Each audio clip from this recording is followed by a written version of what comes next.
Now we introduce supplementary material. I call it section 2.4. We talk about in this section we talk about the potential problem of experiments in practice. Because random experiment can be well designed, but there may cause some problem in the implementation. Right? Even in some cases, the design of random experiment may have some problem. Okay, so now we talk about some problem occurring in random experiment, and these problems may strengthen the validity of cause effects. Okay, we talk about two validity. Why we call that internal validity? Just the thing we are caring about, whether the experiment does identify the cause effect of interest, because we just showed that there are some cases cause effects might be biased by selection bias, right? So the first we call that internal validity, just refer to whether the cause effect is identified precisely, not affected by potential selection bias, right? There's the following different situations. First, we call that failure to randomize. That of course is this is the most important part. You cannot run a random experiment with the basic design occurring no randomized problem, right? What situation we just talked like in the example we talked when we run the students when we want to measure the cause effect of small classes on students performance, right? In this case we need a school to include all three different types of classes in a grade. So we add some constraints on schools. So schools characteristics affects the randomization. In this case, we need to control the school characteristics. Indeed, in general, there often occurs situation is some characteristics, individuals, respondents characteristics, in our example, students characteristics, teachers characteristics, schools characteristics might affect the randomization. So first we need to control by design and implementation to control all possible potential bias caused by different characteristics. And moreover, in some cases, we cannot avoid such effects. So we need to control the related characteristics to promise that we identify the cause effect. Okay. So there's this situation just have 2 points need to be emphasized. First, their potential some characteristics may affect the randomization. This is the first point. Second, if these characteristics does affect randomization, then we need to control this characteristics effect by adding the corresponding variables. Okay. Second, we call that partial compliance. This is usually for respondents to follow completely treatment protocol. In an actual experiment, people do not always do what they are told. For example, in the drop training program, some people are assigned to are given a chance to learn something, right? To give a chance to attend the training program, but they may not want to do, may not want to attend, right? They may just leave it, just throw it down, right? So this is because you cannot compel people to attend the training program. This is voluntary, right? In this case, you can find that some people are given a chance to attend job training uh, may not want to attend in this case.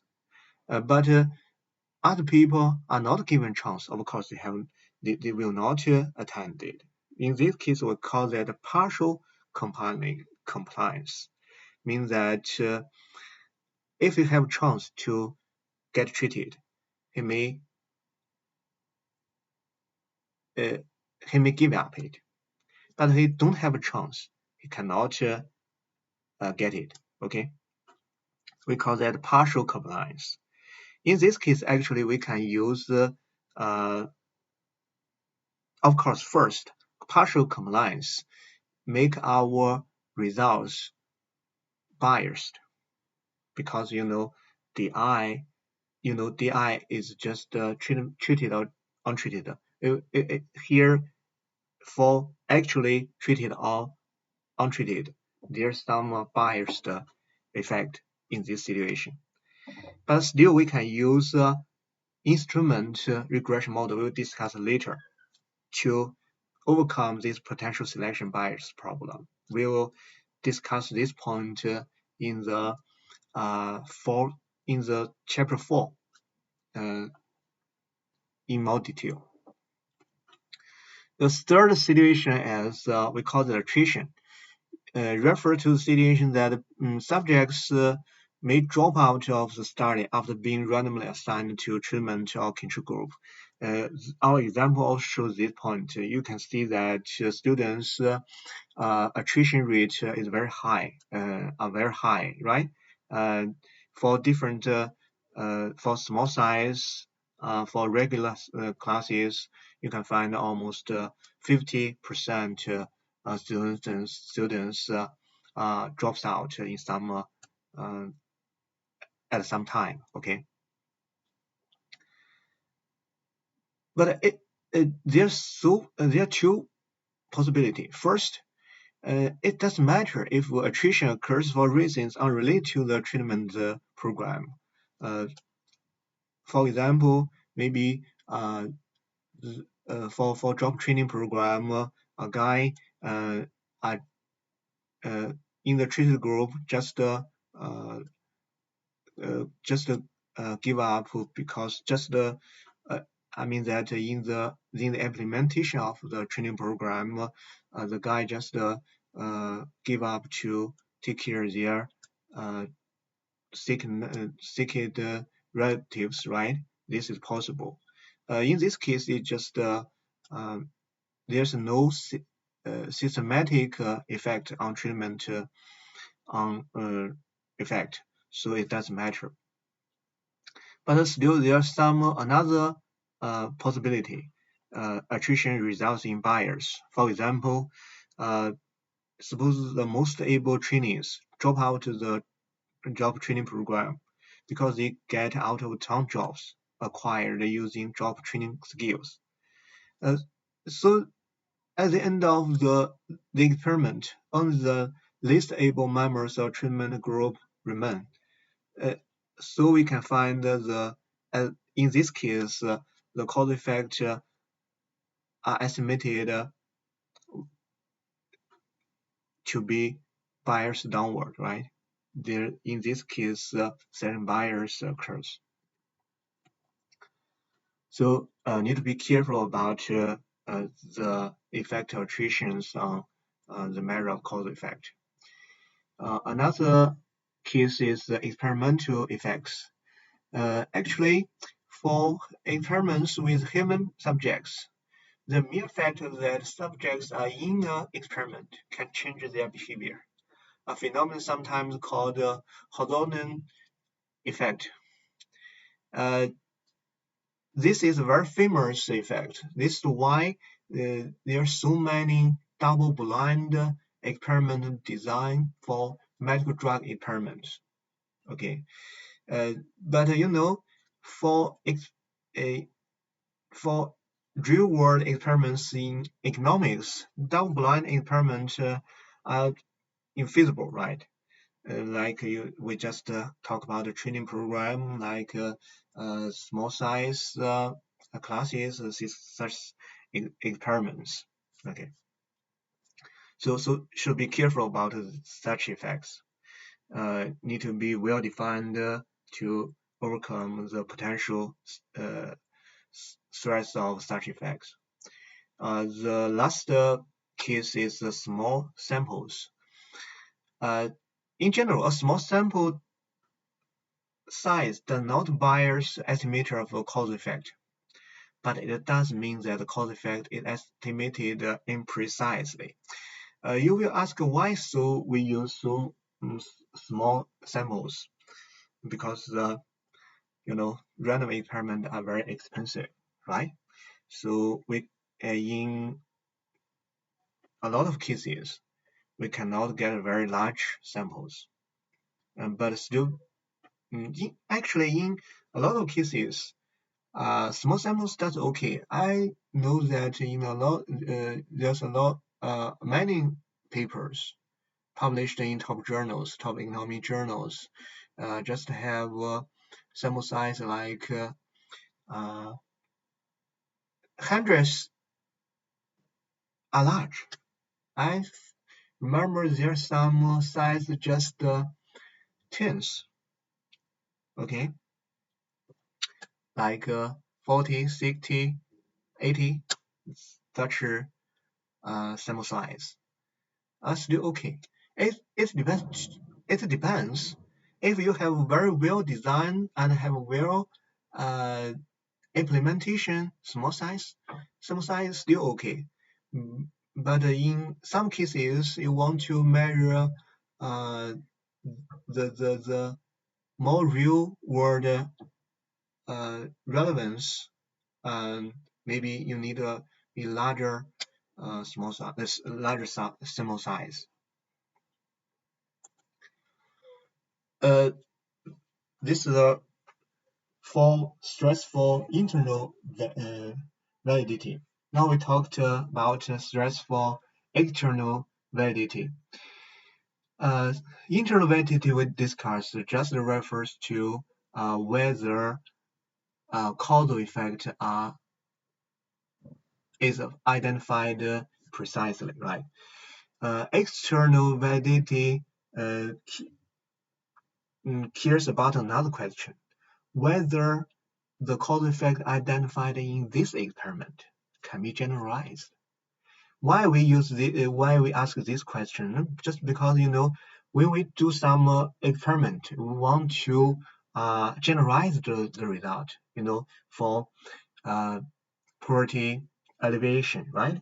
There's a lot of different experiments, random experiments implemented in Africa and in India and a lot of developing countries with a small scale.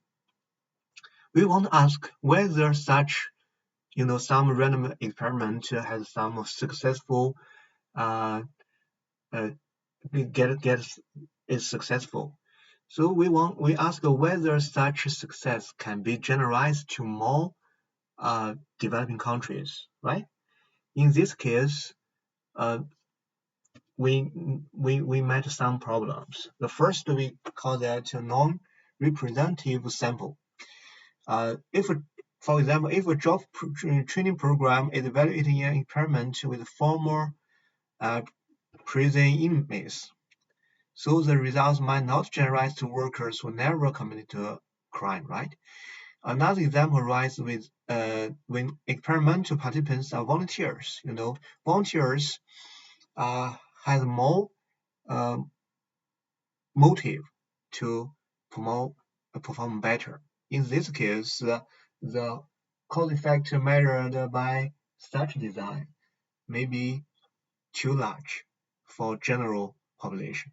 Okay, this is the first possible threat. Another threat can be no representative program or policy. We just talked many programs just as a small size scale. Okay, in this case, also is tightly monitored. In this case, has very high quality uh, of implementation, right? And also get enough fund for implementation. But in general, uh, use when we generalize the result to a full scale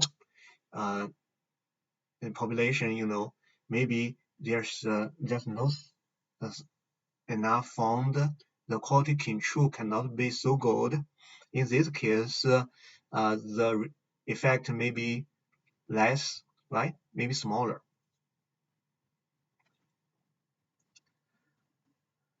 Another uh, concern is the duration. Experimental program only lasts for several months, several years, just a small period.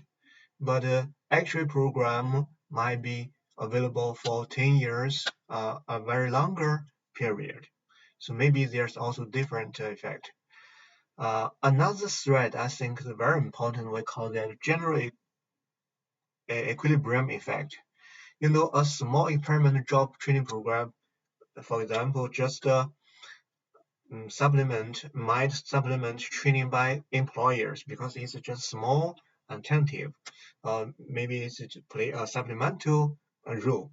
But if the program was made widely available, it could displace employer private training, right? In this case, will reduce the net benefits of program, right? Uh, and here the logic is an internally valid small experiment might correctly measure cause effect. Holding constant market and policy environment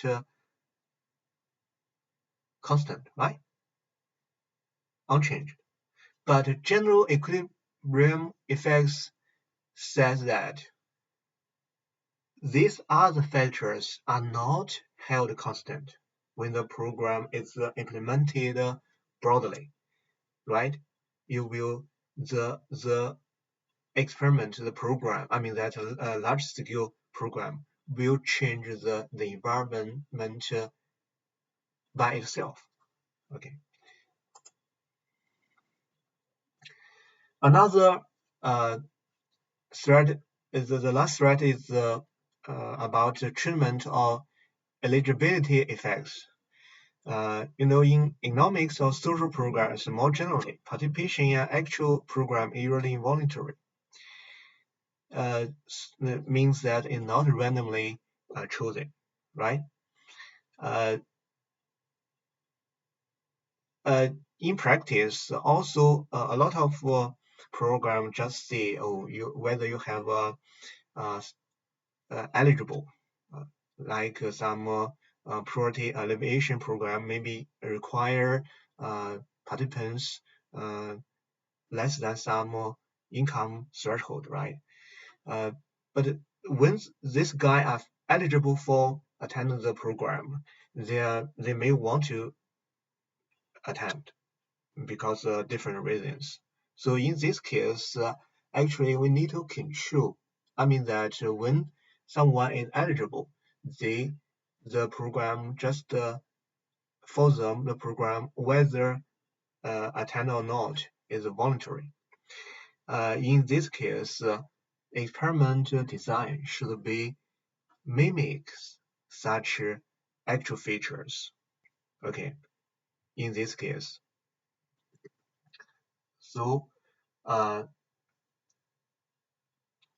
a random select treatment group should be given a treatment of eligibility for the program. We will talk about voluntary to voluntary program, we can use instrumental variable regression to deal with the potential selection bias problem in the fourth chapter. Okay.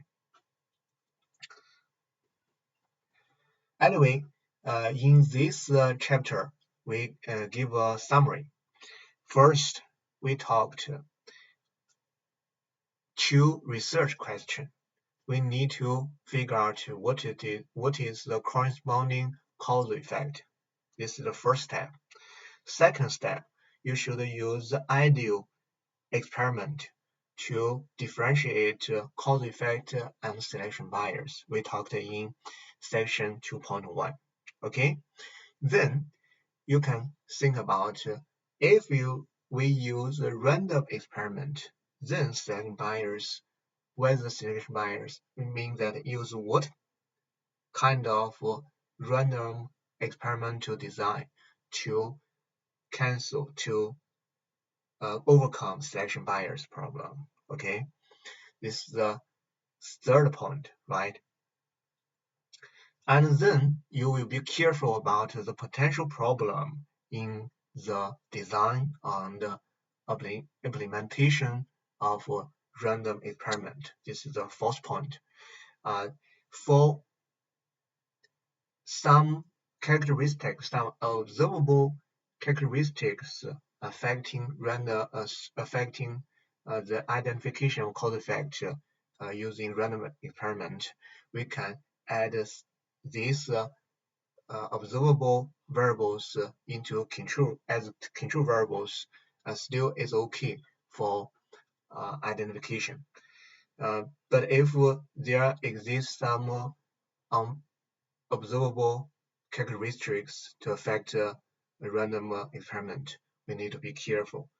I need more discussion for it. Okay, for partial conlineance, we see that we can use IV regression model to deal with it. And for other potential threats to internal or external validity, we need to be careful about that in your research if you do such random experimental research.